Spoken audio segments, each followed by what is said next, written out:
It may not surprise you that the US represents roughly 5% of the world's population, but 20 to 25% of the world's prisoners. And it would be logical to assume that this means that the crime clearance rate is relatively high. That's logical, but wrong, especially if the crime is burglary or property damage. So, what's not working here? My next guest is Executive Vice President of Criminal Justice at Arnold Ventures, a philanthropy maximizing evidence based policy and minimizing injustice. She's not a lawyer or a psychologist, but an economist who prefers the reliable lens of data over personal values. She's also the author of Science of Second Chances, a revolution in criminal justice. Today, we're going to explore criminology reform through the lens of evidence as we ask the question, are we rehabilitating criminals or just recycling them? This is the Curious Introvert podcast with me, Meredith. Around here, we explore taboo questions and societal blind spots. Please help me welcome the woman replacing what feels right with what actually works, fighting crime with data, Dr. Jen Doleac. Thanks for being here.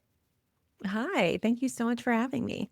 So I feel like this is going to be such a good recalibration because so many of us grew up on Law and Order shows where they solve crimes in 45 minutes with 4 commercials and, this so we need kind of a reality check. And I think the first question that might on-ramp us to that reality check is like, with the internet and cameras everywhere now, how is it that in the US that this crime clearance rate is so bad?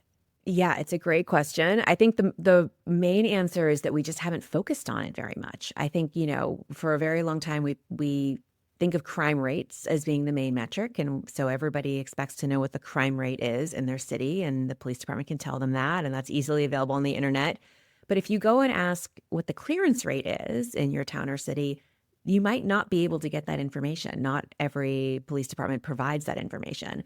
And even then, the clearance rate is basically just the number of arrests for a certain crime over the number of reported crimes that happen. It's not even convictions, right? Which you might think would be a better metric, but it's kind of, even clearance rates are sort of an imperfect proxy because we haven't really focused on this very much.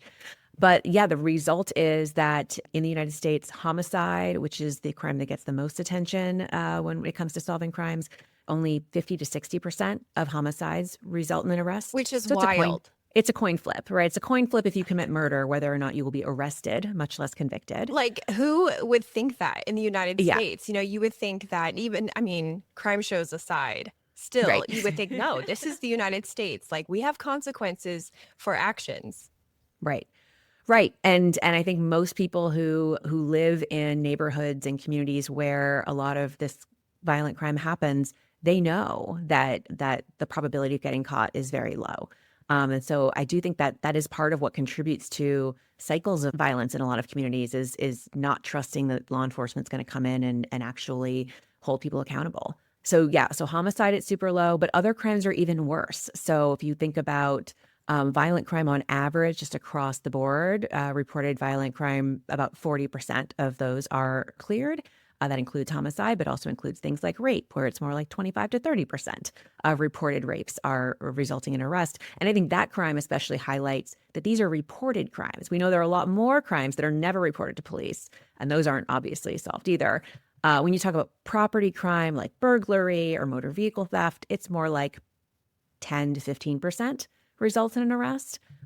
So, I often joke we should all be stealing more cars based on those numbers, right? Like you're not going to get caught. Well, that's funny that you say that because I was like, okay, is this why the police departments are not giving out this data because it could be encouraging of criminal activity?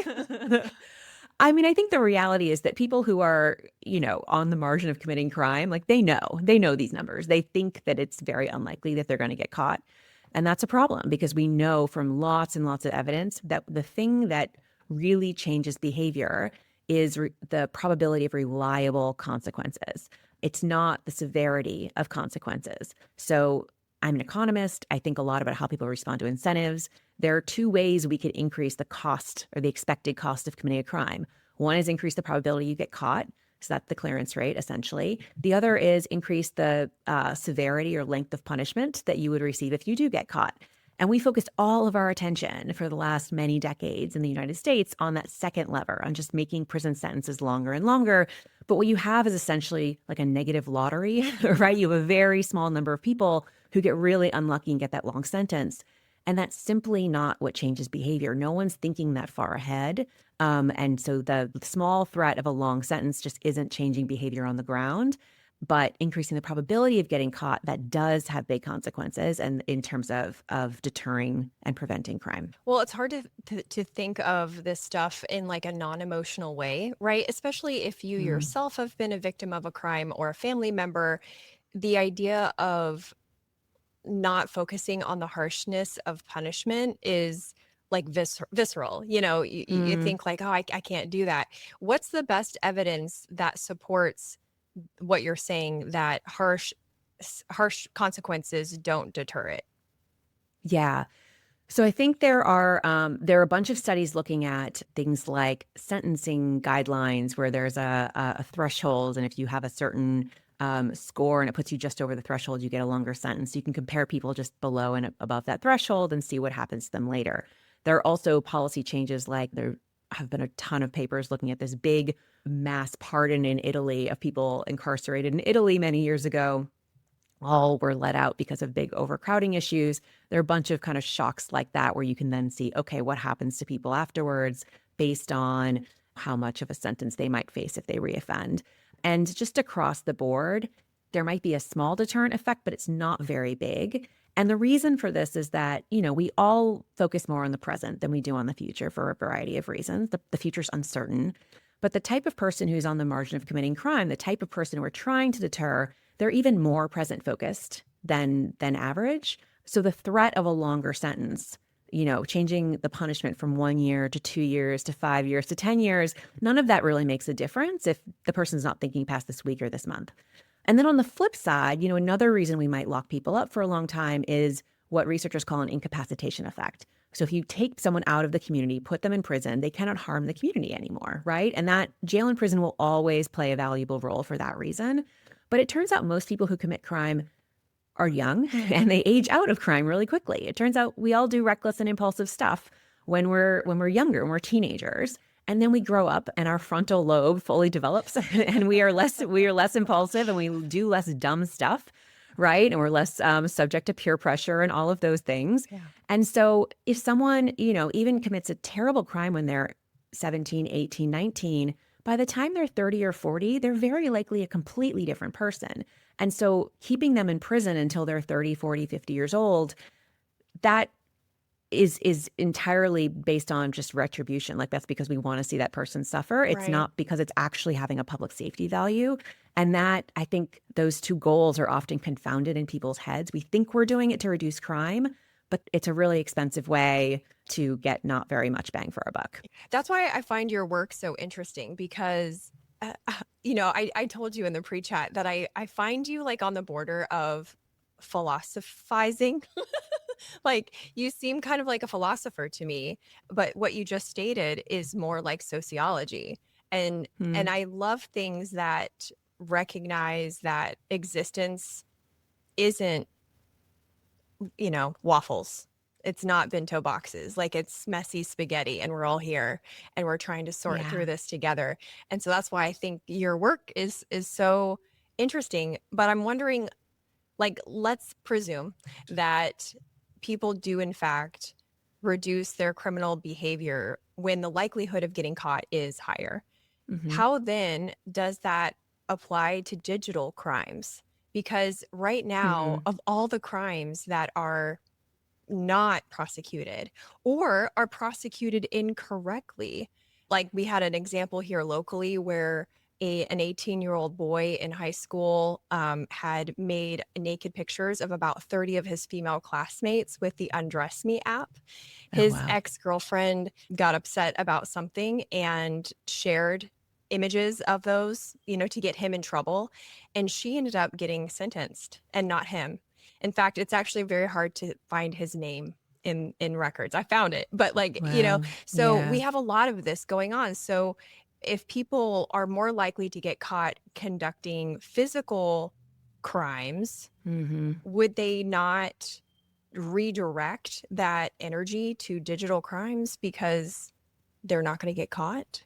I mean, possibly. I mean, to some extent, this comes down to, what someone's skill set is, where they see the opportunities. The type of person who is really good at stealing cars might not be the type of person who's really good at committing crime online, but they might be, right? Kind of depending on what their motivation is.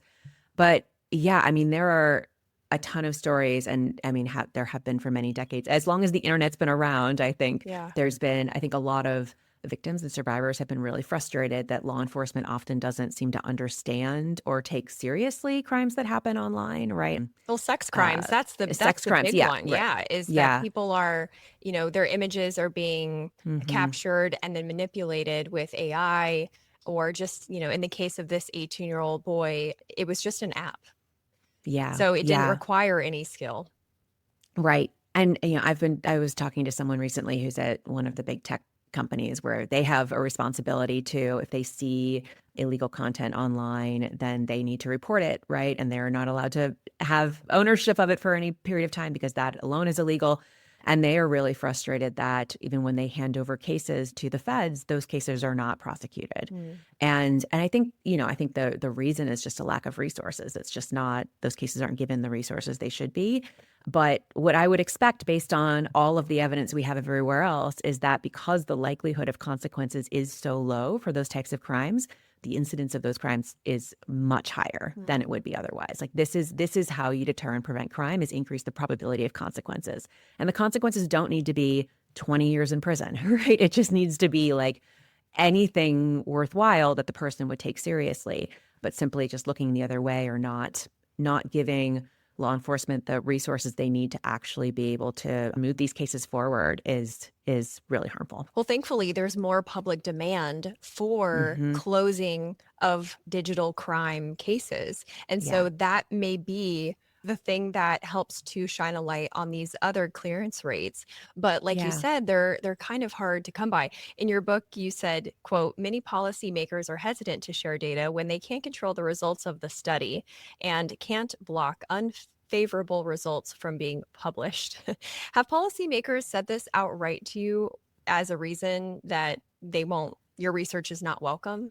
Yes, in one way or another, right? As soon as like many conversations with practitioners, kind of they're interested, they're open to sharing data, and then they say, okay, and we would obviously, like, we would get to approve the study before you release it. And someone like me would say, absolutely not. Like that's Yeah. that's, not in line with science, right? The goal here, my reputation as an academic, as a researcher, depends on me publishing this regardless, right? And that's basically what you're signing up for. And there are ways to kind of soften it in the sense that, like, we don't have to name the jurisdiction necessarily, right? You can say like a large city in the Midwest rather than Chicago. But yeah, a lot of practitioners will at that point just say, okay, no, this isn't going to work for me. And so when I was writing about that in the book, I was talking about one prosecutor in Massachusetts who did give us the data anyway, which was incredible and enabled us to do a really cool study as a result. Do you think some of the resistance is partially because of how some counties and municipalities benefit from the labor that prisoners do?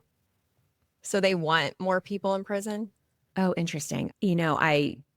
I'm sure that's a factor in some places. I think the vast majority of people that I talk to who are working in corrections are honestly just overwhelmed. The jails and prisons across the country are incredibly understaffed. I think that's partly a result of, no one likes spending more money on prisons, and so they're struggling with staffing. But it's also just a really tough job. I mean, prisons are currently extremely violent, partly because they're understaffed.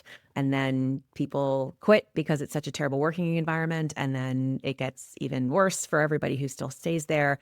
That's bad for the corrections officers. It's also really bad for the inmates, right? It's really bad for everyone there. And so we're starting to see groups on both sides of that conversation, those representing corrections officers, those representing inmates, coming together to demand better conditions. So look, I'm confident there are facilities where there is that sort of corruption and cynicism. But most of the conversations I hear from corrections leaders, like, they're genuinely trying to do a good job in a very tough situation. Well, one knock below, true corruption and cynicism is just popularity, because it's popular to be, zero tolerance policy. It's popular to be, quote, tough on crime. And so I kind of wonder if another motivating factor within their resistance to share that data is it doesn't look great. And so Yeah. it might politicians, I love that you point this out in your book. They don't like to fail. And Yeah. and you said, actually, we need to fail just faster, guys. Come on now.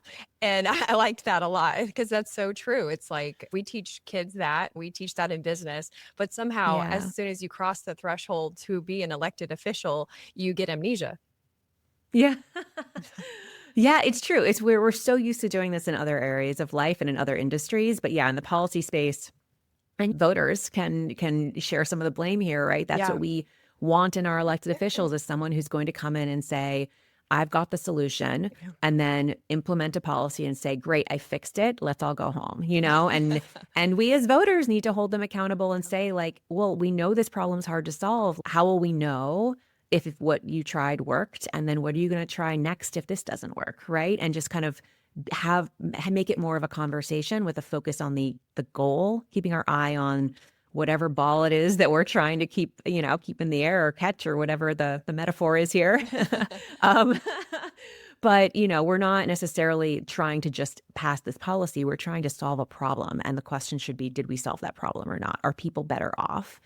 But yeah, I think there are a lot of people who don't want to know that they failed. Sometimes they just genuinely don't see the value of research aside from it feeling like an audit, like someone coming in to Oh, catch you doing something wrong. And I think a lot of researchers like see themselves as genuinely like, I'm just trying to help you iterate on your impact and maximize your impact.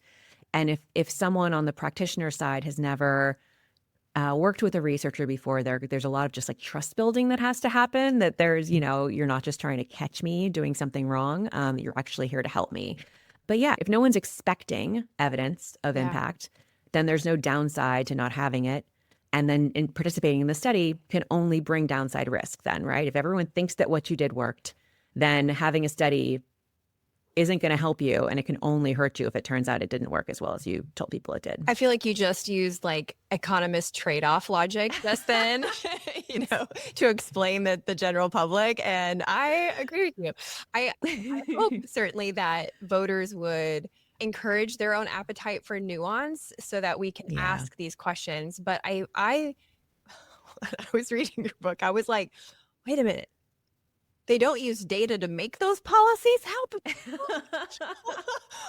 So that's my next question is like, if they're not using data to create these policies and to continue them, then what are they Yeah. doing? Is it based on, feelings?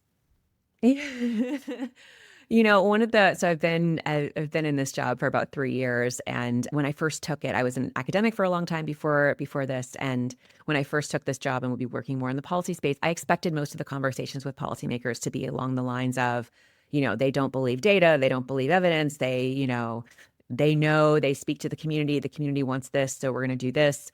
And it turns out most of the conversations I have with especially state lawmakers, so where most criminal justice policy is made is the state level, state lawmakers typically work part-time. They don't have a staff. Most people I talk to genuinely would love to do something that works, but they just don't know. Like they're just one person. And so they're talking to everyone who's in their network, but they don't know any researchers, right? And they just need help. And so someone like me can come in and say, if you're worried about crime rates in your community, focus on solving more crimes faster, rather than these other things. And they're like, oh, that's interesting. That makes sense. Wait, how would we do that? Do you have a model bill? And it's really amazing to see the openness to the ideas and the data and research. But I think it's genuinely just kind of a network problem. Like they would love to have data, but the data aren't easy to find and they don't know anyone who can get it for them.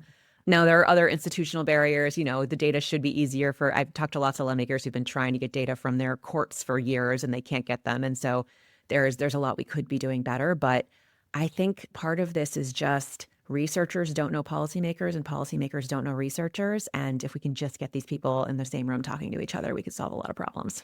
So what models are working? In terms of solving more crimes faster, there are a few things. So we know that DNA databases are really effective. That's one thing that's been studied, including by me. I have some research on this from my academic days.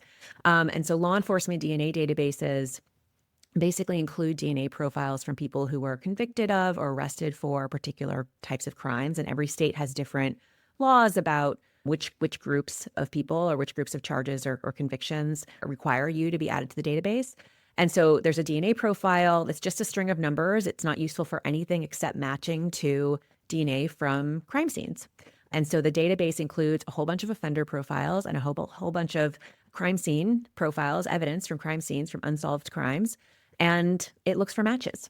And it basically helps law enforcement identify suspects in cases where they might not have been identified otherwise. And basically what this means is if you go in the DNA database, you're much more likely to get caught if you reoffend than if you weren't in the database.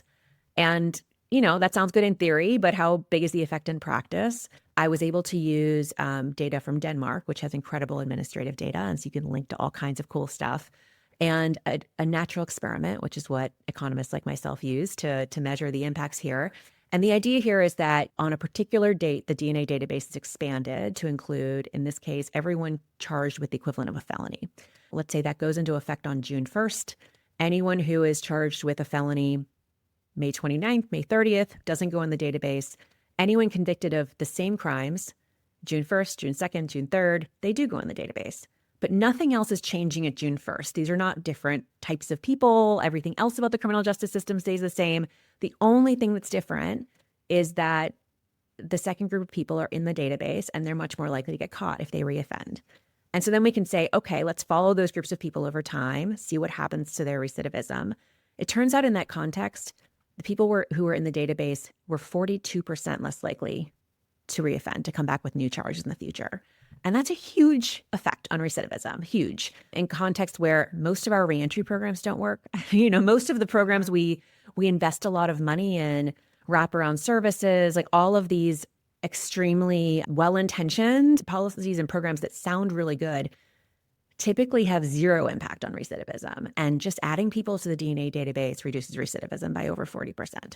So expanding DNA databases is one thing lots of states are considering now. So let me follow up with a question on that, because my immediate reaction is like, okay, love that. Easy. Little Q-tip swab and Totally. we're in business. Okay, simple. Because a lot of those other services are quite elaborate. So this is very straightforward. But the privacy part of it, I'm like, I don't know. Databases get hacked all the time. Speaking of DNA, 23andMe was hacked in 2023. The National Public Data, the Florida-based background check company, was hacked in 2024. United Healthcare, that's kind of major, 2024. So, I mean, how do we calculate that trade-off? This is basically the conversation to be having is like, okay, there might be public safety benefits from tools like this, any kind of technology that can increase the probability of getting caught. And there are only going to be more and more of these with facial recognition and, all kinds of AI stuff. With the DNA database in particular, the key here is that this isn't 23andMe. And so 23andMe includes they kind of sequence your whole genome, right. They tell you all these things about your health and your predispositions and who your family members are and all that stuff. The DNA database basically, and it's heavily regulated by the FBI, and which is super conservative in the rules that states have to follow in order to participate in CODIS, which is the national database that links all the states. And so it's really just a string of numbers that is based on non-coding portions of your DNA, and it sort of looks for there's certain places in the DNA where it's sort of instructions for what your genes are supposed to be doing with other information. And it counts the number of repeats of certain things. And that information just turns out to not be useful for anything like, who your family members are, what your health conditions are. What about race? Of numbers, does it tell you what race you are? It can't. It's not telling you race, right? So I think these databases include maybe sex, but not race, not anything else about you. It's really just a string of numbers it's almost, I think of it as like a social security number, which each of the individual numbers doesn't mean anything, but together they uniquely identify you. And so a lot of people who work in this space actually put that string of numbers, like their DNA profile, on their business card, because just as like it's a bit of a flex, but it's to really demonstrate like this information has no value to anyone except to match to a crime, to other DNA that you find elsewhere. So it's really just like a fingerprint. Like you can't do anything with a fingerprint, right? Except match to other fingerprints. So in this case, I actually think the privacy costs are much lower than most people think because they have in mind it's 23andMe. Now, there are other kinds of technologies that we would consider where surely the privacy costs are much higher. Putting cameras everywhere, Yeah. right, is also really effective as a way to improve public safety. That's more invasive, right? And so I think then the conversation becomes, how do we implement these tools in a way where that communities are comfortable with, where you have safeguards on who can access the information, on different levels of security to minimize the risk of hacking. You can kind of keep key information in separate databases. So if this gets hacked, it's less useful. There are ways we can use technology responsibly. And that's going to only become more important going forward. But I really do think that's a solvable problem. Despite all of the examples of big companies getting hacked, there are ways to do this better and to be able to safeguard data. I think I've heard that, these DNA databases for the government have been around since the 1990s. And at this point, we do not know of any data breaches, probably because the information in them is actually not useful. It's like clearly like there's a huge benefit to using these kinds of tools. We just need to figure out how to implement them in a way that safeguards everyone's privacy. Yeah. And that's another reason why having all the people in the same room having this conversation is so major, which leads me to my next question about historians. You wouldn't think that would be a part of this conversation we're having, but I get nervous about policies that are created in times of crisis. And the example that always comes to mind is during World War I, the American plan was deployed. And that was in response to all of our soldiers getting venereal disease left and right and wanting to protect them from that. But what it permitted is officials to round up, quote, suspicious looking women and incarcerate them. And so I kind of wonder, like, is his history a part of the conversation in order that we don't repeat the worst parts of it? Yes. And I think my primary interest and my expertise is in really thinking about like, okay, what are the ideas? Like, where are we right now? And what are some ideas for us to get to a better place? Or whether it's fewer homicides or lower racial disparities or lower incarceration rates or whatever it is that is your goal. Like, what are some ideas we could be trying to achieve that goal? And then how can we implement that idea or that policy or that program in a way that we can actually measure whether it worked? I'm pretty agnostic. I, of course, have plenty of ideas about things we should be trying, right? A lot of them because they come through my economist lens. Like I think about incentives, I think about changing incentives to change behavior. But if a sociologist or historian or a political scientist has different ideas because they have different experience or different training, great. We just need to be trying lots of stuff, but we need to be serious about the, real likelihood that whatever we try is not going to work or could even backfire. And certainly learning from history, seeing what's happened in the past is a big way we can be testing what was the impact of this policy on the ground during this time period. It really seemed to have a really detrimental impact. That doesn't mean like in a completely different context, it couldn't work, but it should give us pause, right? And just make us more humble. You kind of take in all the information you have, use it to come up with new ideas about things to try, and then go out there and try things and aim to fail fast instead of pretending we're not going to fail. You bring up such a good point because you're right. I mean, it would be helpful to have historical context when someone goes, raises their hand, I have an idea. And then the historian's like pushes up their glasses. Excuse me. We did that. And here's what happened. However, we could spend years pontificating. And you're right. Just trying things is the most accurate and valuable data that we can, as long as it's like, do no harm, of course. Yeah. And I think just recognizing that like sometimes a lot of our good ideas are going to do harm, right? This is why it's so important to fail fast, is sort of, you don't want to be negligent. If you have tons of evidence already that this thing that you want to try is harmful, then like the burden of proof is really on you about why we should try it again. But the situation we're typically in is that we have no evidence about whether something would work. And I think a lot of people hear me and other researchers say we need more evidence on the impact as a call to slow down. And really, for me, it's a call to speed up. We have to be trying more things. If we want to change the status quo, we have to be doing things differently. I think where my worldview differs from a lot of people who work in this space is that I assume most things we try are not going to work. And so my goal is to try as many things as quickly as possible, fail as quickly as possible, and find the few things that do work so that we can scale those. And I think other people working in this space assume most things that are well-intended will work, and then being careful to implement it in a way where you've got a control group and everything else, it's just slowing you down then. That approach to policymaking has not served us very well. Yeah, that's why we can't prosecute digital crimes correctly. Right. Right. Let's try some new things there. Yeah. We need to be, new solutions on the table.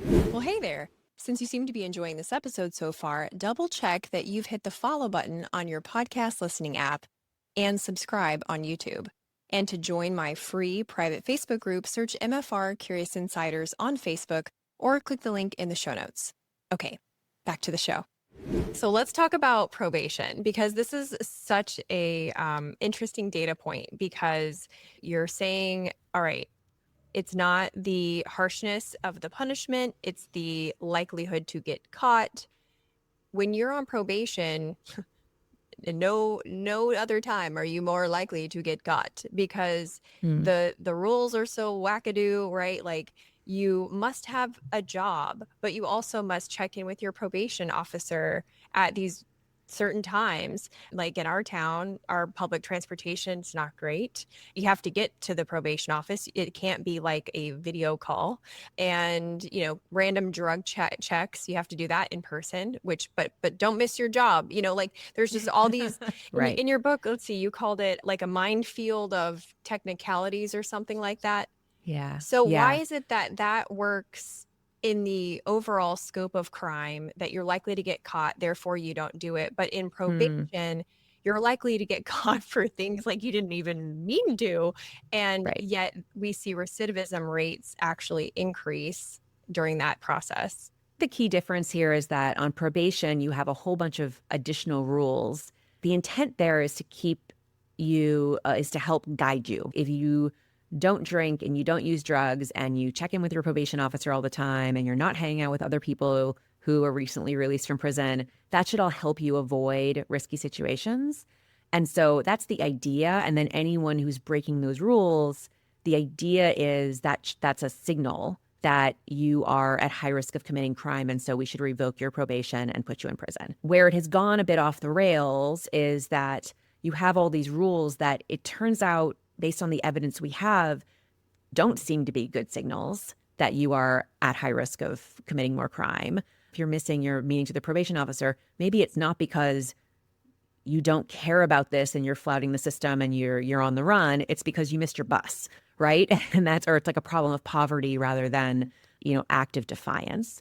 And so we have all these rules that then if you break, you get these technical violations that can put you back in prison, but it's not actually making the community safer, because those rule breaks weren't actually good signals that you were a threat to society.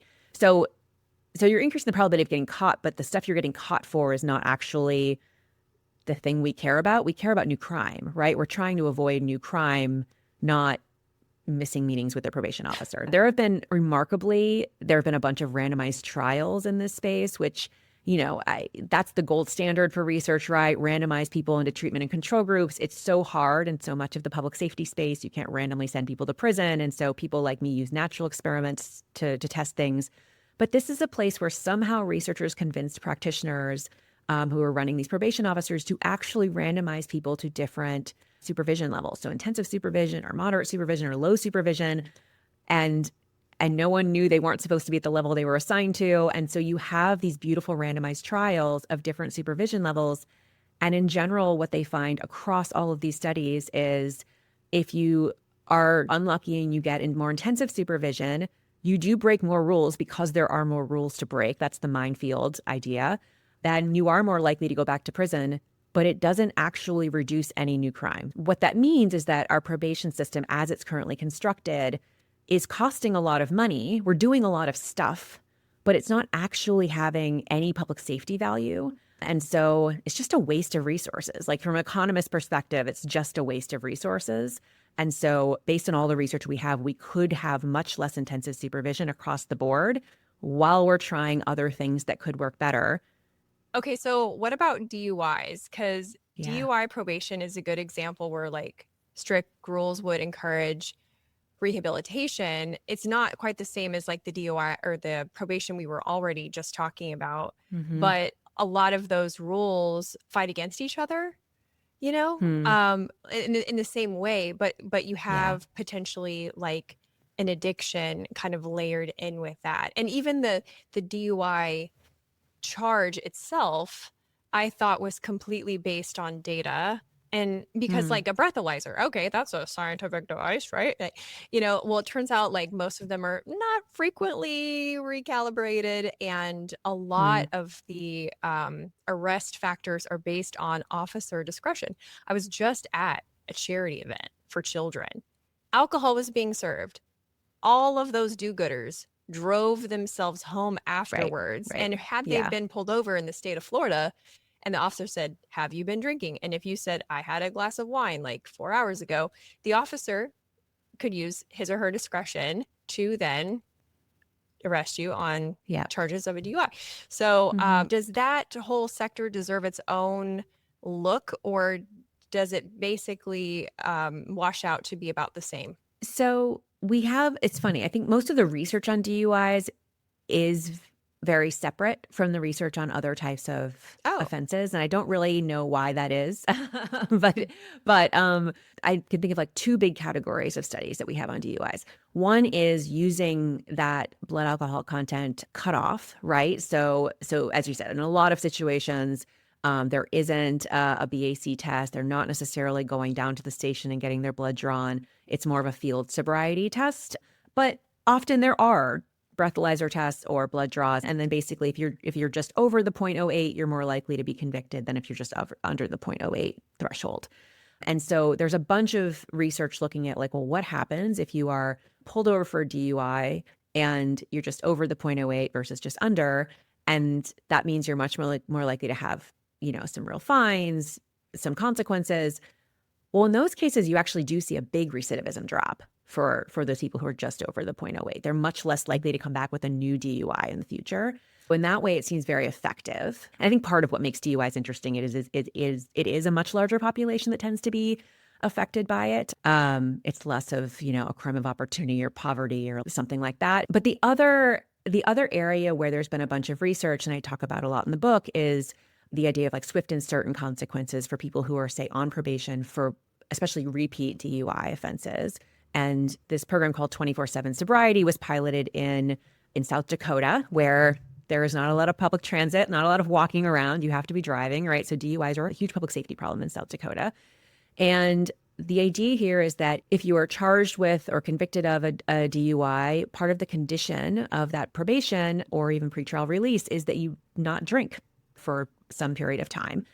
And in practice, that was really, you're not supposed to break that rule, but we weren't really watching. And so people drank, a lot. And then every once in a while they get caught for it. And then that would be the technical violation. So the insight here was, well, why don't we have everybody come in once or twice a day, do a breathalyzer? If you've been drinking anything that's not zero, then you're in jail for one night, right? Just swift and certain consequences that are reliable. And it turns out when they implemented that program, drinking went to almost to zero for almost everyone. It was like 99.9% compliance. And this was a huge surprise to a lot of people who really thought that like, well, this is a problem of addiction, right? This is a substance use disorder. You need real treatment. A lot of people in the public health community like really hate this line of studies because they're like, no, what you need is real treatment. And I think what this means to me, the way I interpret it is, maybe a lot of people who are drinking and driving aren't actually addicted. They're just making poor choices. And if you have swift and certain consequences and reliable consequences, if you knew that every time you drank there would be consequences for it, then you stop. But part of it could also be the people who really need treatment now have a strong incentive to go get it. Maybe that treatment was always available, but they didn't engage in it before because they just rather not. And so this can provide the incentive to actually go get the treatment. A lot of people who work in this space think of this program as also helping law enforcement triage, right? You can see most people, immediately stop drinking when you do have the threat of just one night in jail as a result. But some people don't. Some people have a real problem and cannot stop drinking even with those consequences. And so then very quickly if this is not going to work for someone and they need something else. And so then you can focus your resources and especially treatment resources on that person. But this is an example of, I think having that swiftness and certainty of consequences can be a really useful tool if we target it in a smart way. I have never been more excited about policy in my life than this moment. There's so much cool stuff, right? I mean, I'm like, okay, let's get to experimenting, Yes. And we haven't even talked about reentry and prevention yet. So let's go there now. So reentry is another interesting one, because if someone has been listening to my show for a while, they know I interviewed my cousin way back in, it was like early 2020, maybe even 2019, about his 11-year stint in prison. And we didn't really even talk about what that reentry was like for him in that episode, but that's why I have some sense of what it is a little bit like, and also the technical minefields that are there, because one of the conditions of release is that you get a job. And sometimes when you have a record, you can't even get the interview. So what are some experiments happening there that are showing some good results? This is a space that I spent a lot of time working in as an academic before I left 3 years ago. And I think, and the real motivation here is that the policies we've tried, things like ban the box, clean slate, where we see this sort of unfairness that a lot of people coming out of prison who have done all the work, ready to change their lives, now they can't even get a job interview because they checked the box saying they have a criminal record and the employer just throws the application away, right? So that feels really unfair. How do we fix this? And the inclination, I think the human impulse in that situation is to say, remove the information. Well, if we tell employers they can't ask anymore, then they'll just treat everyone equally, and then they'll just hire people who are a good fit for the job. And I hear about an idea like that as an economist, and I think, oh, this is totally going to backfire. If someone can't ask for information they want, they're going to try to guess. And then if an employer is trying to guess who has a criminal record, well, they're going to guess that young Black men with lower education levels are probably most likely to have a recent convictions. Just statistically in the United States, given big racial disparities and who goes to prison. And so, that's a theory, that's a hypothesis, what happened in the real world. Well, we now have a bunch of research that's exactly what happened in the real world, that employers, when ban the box went into effect, you see that young Black men without a criminal record are now much less likely to get a call back because they can't signal their clean record out front. Employers just assume. And so you actually see racial disparities in employment widen after ban the box rather than shrink. And other researchers found it also doesn't help people with records who do get their foot in the door, because eventually they do the background check and they don't hire them. Like there really is something about this criminal record that employers worry about. And so what I'm much more excited about at this point is policies that can come up with ideas about what employers are actually worried about there, and then come up with a way to directly address that concern. So one example is employers will tell you they're worried about the risk associated with hiring with someone with a record. Maybe that person is more likely to steal from them, for instance. And so how do we deal with risk? We have insurance, right? And it turns out that the insurance policies that employers buy to cover their employees, just general liability coverage in any organization, excludes people with criminal records. And so that's, a good reason then for employers not to hire people from this group. It turns out there is a big federal policy that has tried to fill this gap for a long time, but it's not very effective for reasons I will not get into. But this is something that my team and I have been thinking a lot about, like, well, if we could pilot sort of a rider or something that can go on to that insurance policy, the basic insurance policy, but fills this gap, then maybe we can, collect data that can help insurance companies understand how to price this thing. Because the question then becomes like, why doesn't the market just fix this? If employers would appreciate this, why doesn't the market provide it? It could be that insurers just genuinely don't know how to price the risk if they've never covered this population before. And so if, a philanthropic organization came in and covered it for a year or two, collect the data, then we could help make the market happen. But there's also probably a role here always for government to subsidize this in some way, because part of the thinking here is that we all benefit, the entire community benefits, if the employer is willing to give this person a chance. And so we should all then be chipping in to help cover that. So that's the kind of idea that I'm much more excited about in this space than trying to find ways to pilot in the years ahead. What about the rehabilitation certificate idea? I had never heard about that until I read it in your book. Yeah, so this is an idea. It's been around for a little while, but now there are a bunch of states that offer them, which is super interesting. And the idea here is that if you have come out of prison, or if you've got a conviction, you can go in front of a judge and provide evidence that you have been rehabilitated, right? You can have character witnesses, you can show certificates of programming you've done. And basically, if the judge is convinced, they can give you this rehabilitation certificate. It's called different things in different places. And you can then provide that as additional information. So you have the criminal record, the employer can see, but you also have the certificate. And in studies, much like the studies of Ban the Box, where there's one where they actually sent out applications from fictitious applicants applying for jobs, randomizing different things. In the study with the certificates, if you have a criminal record, you're called back at much lower rates. But if you have that same criminal record and a rehabilitation certificate, you're called back at the same rate as people with no record at all. Wow. And so it actually did the work that people thought or hoped Ban the Box would do, kind of get your foot in the door, right? And I think there are two reasons for this, that it could be effective. One is it just provides more information. Like, employers are grouping people with criminal records in the same category and non-criminal records in the same category. And of course, there are some people with records who'd make great employees, and employers just don't know how to figure out which ones they are. And so the certificate can help provide more information that can point them to those people. The other possibility is that it's about risk again. And so if you've got the certificate and the employer is worried about a negligent hiring lawsuit, for instance, well, if they have a piece of paper saying that this judge thought this person was ready to work, then how could they have known that the person was still a risk, right? And so it can provide kind of protection against lawsuits. We don't have the real world studies yet on impacts on actual employment and recidivism, but that's something I'm super excited to see. Yeah, it feels very creative. Like I said, I'd never heard of it. I was like, oh, I could see where that would do something. The other reentry factor is, of course, housing, which can be a challenge because you don't have a job history, and even just moving from one state to another as a self-employed person, I found housing quite challenging. You had to find those off the record landlords who aren't owned by the big companies. I was surprised to read that halfway houses assigned to prisoners upon release had an increase of 18% recidivism.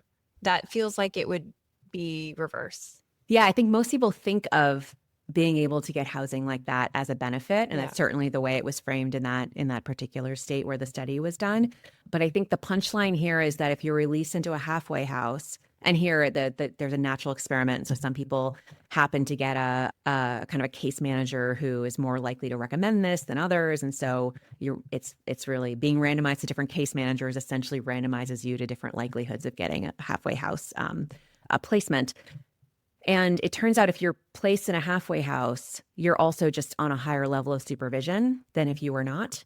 And so it's more likely that you will get caught for these different technical violations. And so most of the movement is you're just more likely to rack up these technical violations.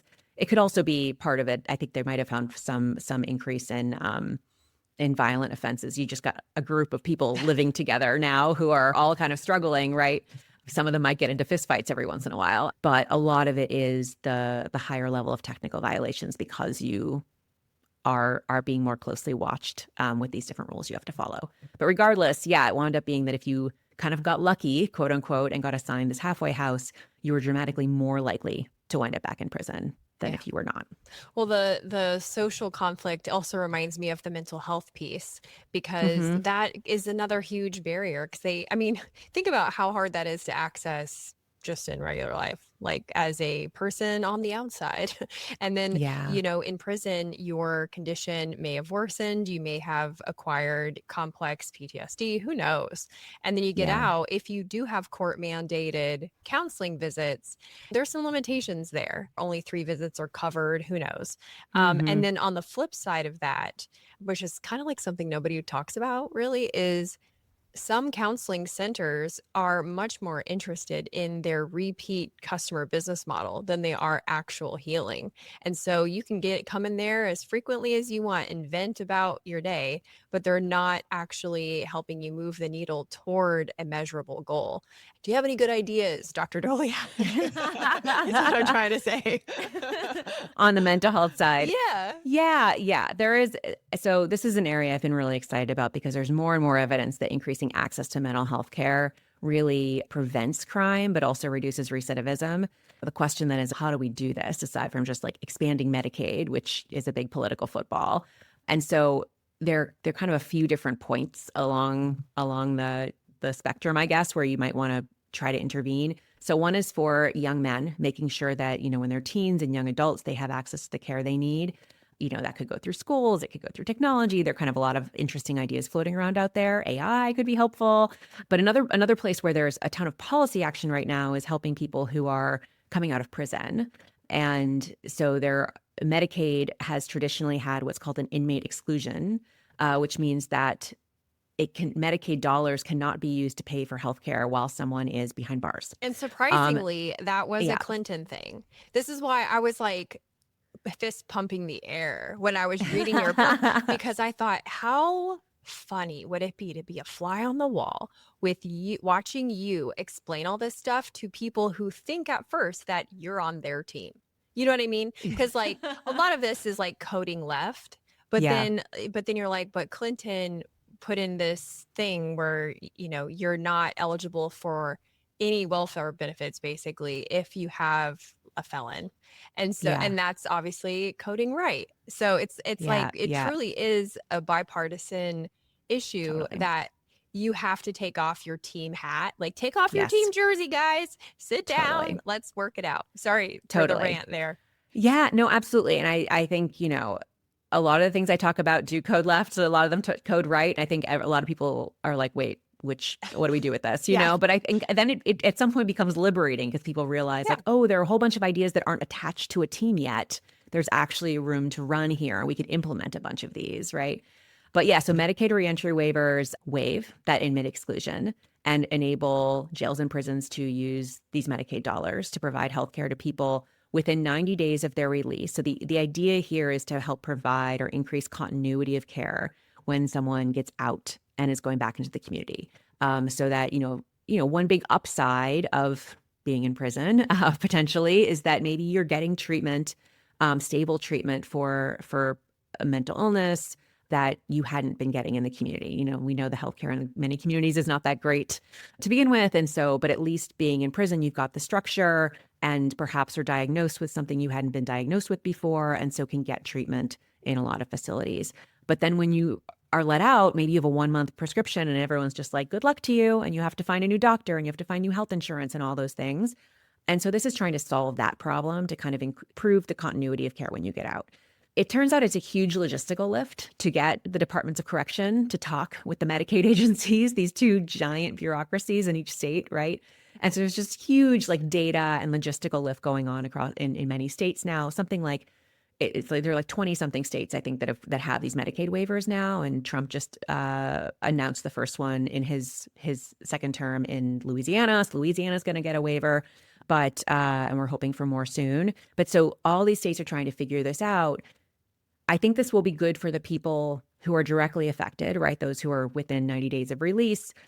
But I think it could also have really big impacts on the broader facility, because in order to have access to those Medicaid dollars, facilities have to make sure all their doctors are licensed in the way that Medicaid requires, right? Like when we all go to the doctor, we sort of assume there's a certain standard of care. And that's because that's what's required for federal reimbursement and like insurance. And because there were no federal dollars going into these prison and jail facilities, they didn't have to follow those rules, right? And so now the standard of care, I think, for everyone is likely to increase.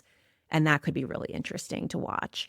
And so, yeah, this is a place where like there's a lot of work to do, but it's a place where I think we could really look back at this and think it was a big game changer for a lot of individuals and communities. In terms of prevention, especially like on the kid level, you said that Head Start programs and nutrition are really important. I don't think anyone is arguing with you, but I'm also pretty sure that we haven't made the connection between crime prevention and preschool. So walk us through that. Yeah. There are so many interventions like this where I feel like I'm in many rooms. I'm the broken record kind of saying, could you add crime outcomes to that? Could you add crime outcomes to that study? Like any housing intervention, education intervention, health intervention. If you're trying to help a relatively disadvantaged population get onto a better path, you are likely keeping at least some of them out of jail and prison. And if that's the case, that program could pay for itself really fast, right? So thinking not only about things like educational outcomes, but also like what's the flip side and are we preventing that bad outcome? So yeah, interventions like Head Start. So just, high quality daycare for young children, was rolled out during the War on Poverty, mid-century, many, many decades ago, and was found to have, big impacts on the kids themselves, but also big impacts on the next generation. So like their kids. And part of this is just you put those kids on a better path. And so then they have more income when they're an adult, and then their kids are better off because they are, they're just in a better situation to be able to care for the kids. There's a lot that's changed since the 1950s and 60s. And so would it still be effective today? And there are more recent studies that also look at, use randomized trials to see, does someone get into this kind of pre-K or daycare versus not? And yes, still has big impacts on them. And you have to wait 18 years or something or 15 years until they grow up and could be arrested. But you see those impacts on their criminal behavior later. And so it really does seem like investing in young kids is really cost effective. One reason I wrote the book is that in some circles and in the economics world where I come from, there are people who think, the whole game is intervening in early childhood. And if you've missed that window, then it's too late, right? Like that's where you get all the bang for your buck. And if they're over 5 years old, like good luck to them, but there's nothing else we can do for you. And part of what I wanted to, show in this book is there are lots of things we could do at each stage of the criminal justice system, even for someone who's in the system. But the reality is it is still much easier and much cheaper to prevent someone's first engagement with the criminal justice system than to pull them out of it once they're in it. And so the more we can do for young kids, for, older kids, for teenagers, the better off we'll be. You also asked about, nutrition. So this is interesting because I think, so the studies have been around like food stamps. Like if you get access to food stamps when you're a young kid, you're less likely to commit crime later on. It's linked to, or people are starting to hypothesize that there's a link there with the evidence on exposure to lead and other toxins when you're a young kid. Okay, I loved that you brought this up. I am so excited right now because Caroline Fraser, do you know who she is? The author? I don't think so. Oh my gosh. Okay. She wrote this book called Murderland. And she won the Pulitzer. Okay, I think should know who that's she kind is. of a big deal. She won a bunch of other awards too. But Amazing. She poses that the uptick in serial murders between 1960 and 1990 is I have heard about due this. to lead poisoning, especially in the Pacific Northwest. It is so fascinating. Yes. I mean, it's fascinating from like a unexpected true crime entertainment angle, but it's also interesting that we can, through that hypotheses plus your data, your research, connect health and safe communities. Like, how cool is that? Yeah. So there's a ton of energy around lead abatement, especially outside the US. I mean, lead poisoning is it's a big problem in the US. Most people don't think we fixed it. They think we took lead out of gasoline in the 70s, like problem solved. Turns out we didn't fix it. There's still lots of lead exposure, but it's a much bigger problem outside the US and in the global South. And so there is a lot of money kind of going into trying to address this, but most of it still approaches the issue from like a public health standpoint. Like think about health outcomes. And that's important, super important. But I think different people would be interested if they realized there was also a public safety angle here. And so there is data looking, one of the hypotheses for why crime fell so much in the 90s and early 2000s is that we removed gasoline or lead from gasoline in the 1970s. And then those kids grew up not exposed to lead when they were young kids, and then were less likely to be violent and aggressive later. Now, to someone like me, that's not a perfect experiment. There's a lot of stuff going on. I'm not sure if we'll ever nail that down. But we do have other evidence that is much cleaner experiment that shows that does show very compellingly that exposure to lead when you're a young child does lead to more violence and more violent arrests, more violent suspensions from school, all of these things when you're a teenager and young adult. We also have evidence that a CDC recommended intervention for those young kids, if you test at a kind of a dangerous threshold, is really effective. And this is where the cool link to nutrition comes in, because one of the components of that intervention is that you have a nutritionist that suggests that the kid drink a lot of milk. And the reason is that the lead is super harmful in the brain because it mimics calcium. And so it basically attaches to all the calcium receptors in your brain and affects brain development. Well, if you drink a lot of milk and can crowd out the lead, it can help mitigate the effects of that. And so there's some hypotheses swirling around that might be part of the reason that food stamps are so effective for young kids, is that better nutrition just has a more protective effect against toxin exposure when your brain is in these really sensitive developing phases. So it's just, that is a hypothesis, but it's just so interesting to think about. It's wait, if that's the solution, have all the kids drink more milk? That's really easy, right? So there's just so much stuff like that where we don't have to wait until someone is arrested. We should be using arrests and incarceration and probation as intervention points to put people on better paths. But there's so much we can do outside that system to put people on a better path too, that will make everyone safer. And yeah, I share your excitement and enthusiasm for all of the opportunities here. Yeah, it is exciting. But I have this, I don't know, nagging thought that remains, because when you were explaining, okay, so better health equals these better, essentially behavioral outcomes, I could just hear the Facebook Karen in my brain going, arguing that poor decisions are decisions and that this is a moral breakdown, and we need fill in the blank with your favorite deity, and that's the solution. And so from a greater policy change perspective, I kind of wonder if that moral blanket of opinion is too heavy to sway the public to distance themselves from those cultural ties also of American individualism and personal work ethic and pull up yourself by your bootstraps kind of thing. And because, as I mentioned earlier, policymakers they get their job through being popular, essentially. That's what a vote is.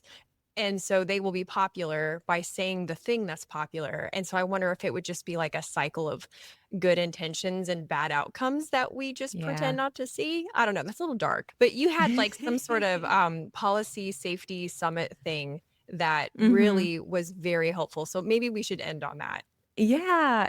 No, I think, look, I have two answers to this. One is, yes, there are lots of people who will continue to commit crime, even if we give them every opportunity not to, right? And we will always need jails and prisons. We will always need police. Even Norway has police and prisons, right? There are people who will continue to make terrible choices and that need us to protect the community from them. And also, and this is, we host this public safety boot camp for state lawmakers. I think especially at the state level, because they're closer to their constituents, they have to balance their budget every year. Prison's really expensive, it turns out. And so, just relying on prison will bust your budget every time. You need other options. But in those conversations, I often will kind of back up and lay out okay, let's talk about why we punish people, why we put people in prison. And I think there are 4 big reasons we put people in prison. One is deterrence. We hope that it will prevent them from committing crime again in the future, and it'll prevent other people from committing crime. The second is incapacitation. We're physically removing them from the community so they can't harm the community anymore. The third is rehabilitation. We should at least try to make it an intervention point to put someone on a better path. And the fourth is retribution. And that's just this moral idea that just like, you did bad things, you deserve for bad things to happen to you. Like that's justice, right? And the reason I like to talk about this is that I can then say, I as an economist have lots to say about the first three: deterrence, incapacitation, rehabilitation. Like those are empirical questions. How much bang for our buck are we getting? I have nothing to say about how much retribution, or on the flip side, how much mercy someone deserves, right? Those are moral and political judgments. That's between you and your pastor or your God or whatever. But I think that even for people who really value retribution and really, really do think people, all else equal, they'd like to see more suffering for bad choices. Even those people probably want less crime for less money. So, even if you have I have some moral views, different people will have different, will come down on different places on the retribution question. But all else equal, I think everyone still would prefer their policies actually produce more public safety and at least want that information, right? So you can think about okay, what am I paying for with this additional year in prison? Yeah. Am I getting public safety out of it? Or is it entirely the retribution piece? And if it's the retribution piece, I as an economist say, fine, that's your choice. I just want everyone to be clear about what we're paying for with the different tools in our toolkit and making the smartest choices we can based on the information we have. Amen, sister. Thank you so much for this conversation. And honestly, I feel it's just been so educational and so eye-opening and, dare I say, hopeful. So I really appreciate it. Tell everyone where they can buy your book, but also your podcast, because you're doing really well with that. And it's such a perfect topic to unpack 45 minutes at a time. Yeah. The Science of Second Chances is the book. It's available in all bookstores, wherever you buy books. And I do host a podcast called Probable Causation, which is this very wonky deep dive into a particular research study in every episode. I talk to the researcher and really kind of step through not only what we learned about a particular intervention, whether it worked, but how we learned it, right? To really help showcase these different methods economists bring to the table and be able to test things in the real world. And actually also just launched a Substack with the same name, Probable Causation, to be able to talk more about what I'm seeing at this intersection of research and policy. So people can find me there too. That's a lot. And is anything next for you? Well, I actually just announced, we're recording this in early June. I just announced I'm leaving Arnold Ventures after 3 years. And this is mostly because I am just super energized by the opportunity in this space. And we've been doing some really good, cool stuff. But Arnold Ventures is really the only foundation that's playing in this space. And I think we need to bring some other donors in and grow the field. And that is my favorite thing to do is that kind of field building and matchmaking and putting people in the same room to talk to each other and learn from each other. And so I'm really excited to push on that in the years ahead. And so this is a relatively recent leap, so I'm still figuring things out, but I'll be posting about it in all of those different channels online. And I'm really excited to see where we can bring all of this. Well, I'm cheering you on, and I think my listeners are too. Thank you again. Thank you so much for having me. Thanks for listening. Since you've made it this far, I'd like to invite you to be a part of my private Facebook group. In there, I post content that I don't share anywhere else. You can talk to me directly about past and future episodes, and I even do occasional giveaways. Search MFR Curious Insiders on Facebook or click the link in the show notes. If you liked this episode, you'll also like the one about the American plan, where the U.S. government legally rounded up suspicious-looking women and incarcerated them. That is episode 195. Stay tuned next week for a remastered favorite with a former physician of 20 years who has dedicated himself to revealing the truth about America's medical system. Until then, keep it curious.